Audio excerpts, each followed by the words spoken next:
திராட்சை ரசத்திலும் இன்பமான நேசம் என் மேலுடையவரே என்னவரே.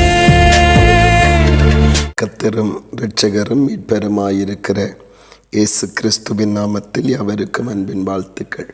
இந்த நாளுக்குரிய தியான வசனம் சங்கீதம் 41 அதன் 11வது வசனம். என் சத்துரு என்மேல் ஜெயம் கொள்ளாததினால் நீர் என்மேல் பிரியமாயிருக்கிறீர் என்று அறிவேன் என்று சங்கீதக்காரன் ஆகிய தாவீது சொல்லுவதை நாம் காண முடிகிறது. இங்கே அவனை சூழ்ந்து ஏராளமான அவனை பகைக்கிற மனிதர்கள் சத்துருக்களாக எழும்பி அவனுடைய நன்மைகளை கெடுத்து அவனுடைய வாழ்வின் பலவீனங்களை குறித்து விரோதமாக பகையாக பேசி அவர்களை எப்படியாகிலும் தாவீதினுடைய பெயருக்கும் வாழ்வுக்கும் களங்கம் உருவாக்க வேண்டும் என்று நினைத்து பல சூழ்ச்சிகரமான வார்த்தைகளையும் செயல்களையும் செய்கிற இந்த மனித சத்துருக்களாய் இருக்கிற ஒவ்வொருவரும் தாவீதுக்கு விரோதமாய் செய்த ஒவ்வொரு காரியங்களையும் அவன் வெகு காலத்திற்கு பிறகு திரும்பி பார்க்கிறான்.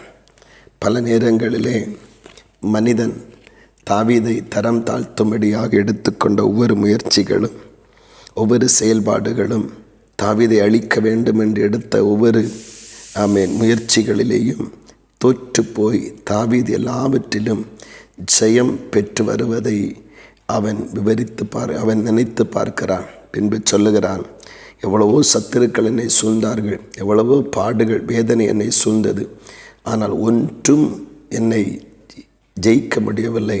எல்லாவற்றையும் நான் ஜெயித்து வருவதற்கு கர்த்தர் எனக்கு உதவி செய்கிறார். மனிதன் அவன் தோற்று போனவன், இவன் தகுதியற்றவன், இவன் பிழையுள்ளவன் என்று ஒதுக்கி என்னை தாழ்த்த நினைத்த இடத்திலெல்லாம் கர்த்தர் என்னுடைய நிலைகளை நன்றாய் அறிந்து, என்னுடைய பலவீனங்களை நன்றாய் அறிந்து, என்னுடைய சூழ்நிலைகளை குறித்து பரிதாபப்பட்டு எனக்கு துணையாக எனக்கு பிரியமாக இருந்து என்னை ஆதரித்து நடத்தி வருகிறபடியினால் எனக்கு விரோதமாக எத்தனை சத்துருக்களுடைய பயங்கரங்கள் எழும்பின பொழுதும் ஒன்றும் என்னை சேதப்படுத்த முடியாதபடி அது எனக்கு ஜெயத்தை கொண்டு வருகிறதா இருந்தது. பல நேரங்களிலே மரண பயங்கரங்கள், மரணத்தின் ஆபத்துகள் சூழ்ந்தது, மரண கண்ணிகள் சூழ்ந்தது, மரண பாதாளக்கட்டுகள் சூழ்ந்தது, மனிதனுடைய வஞ்சக வலைகளினாலே பலவிதமான வேதனைகள் எல்லாம் சூழ்ந்தது. ஆனால் ஒன்றிலும் நான் தோற்று போக கர்த்தர் இடம் கொடுக்கவில்லை, நான் பலவீனப்பட்டு போக கர்த்தர் இடம் கொடுக்கவில்லை. ஆனபடினாலே கர்த்தர் என்னை விட்டு கொடுக்காமல் என்மேல் பிரியமாயிருந்தபடியினால் என்னை ஆதரித்தும் பாதுகாத்தும் என்னை அதிசயமாய் நடத்தி வருகிறார்.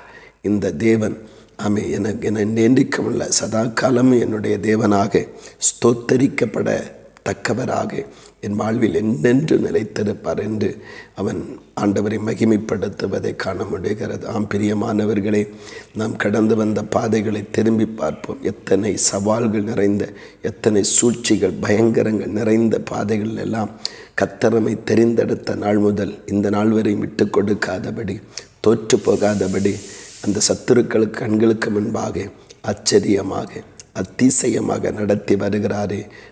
இந்த தேவனை நாம் எப்பொழுதும் மகிமைப்படுத்துவோம். இன்னும் நமக்காக இனிவரும் காலங்களிலும் நாம் எந்த இடத்திலும் தோற்று போகாதபடி வெற்றி பெற்றோர்களாய் ஜெயம் பெற்றோராய் வாழ உதவி செய்து நடத்துவாராக. ஆமீன் ஆமீன். செபிப்போமா. அன்பின் பரலோக பிதாவே, நல்ல இந்த வேலைக்காக உமக்கு நன்றி செலுத்துகிறோமப்பா. தேவனே, உடைய கிருபையினாலே மட்டும் ஆண்டவர் நாங்கள் நடந்து வந்த பாதைகள் எல்லாம் நாங்கள் தோற்று போகாதபடி, விலகி போகாதபடி, நாங்கள் பலவீனப்பட்டு போகாதபடி, சத்துரு எங்கள் மேல் ஜெயமெடுக்காதபடி நீர் எங்கள் மேல் பிரியமாயிருந்தபடி நான் பாதுகாத்து கொண்டு வந்தேன். ஜெயமாய் நடத்தி வந்தேன். இனிமேல் நடத்த வல்லமையுடைய தேவன் உம்மை ஸ்தோத்தரிக்கிறோம். தொடர்ந்து நடத்தும், பாதுகாத்து கொள்ளும். இயேசுவின் மூலம் செபிக்கிறோம் நல்ல பிதாவே. ஆமேன் ஆமேன்.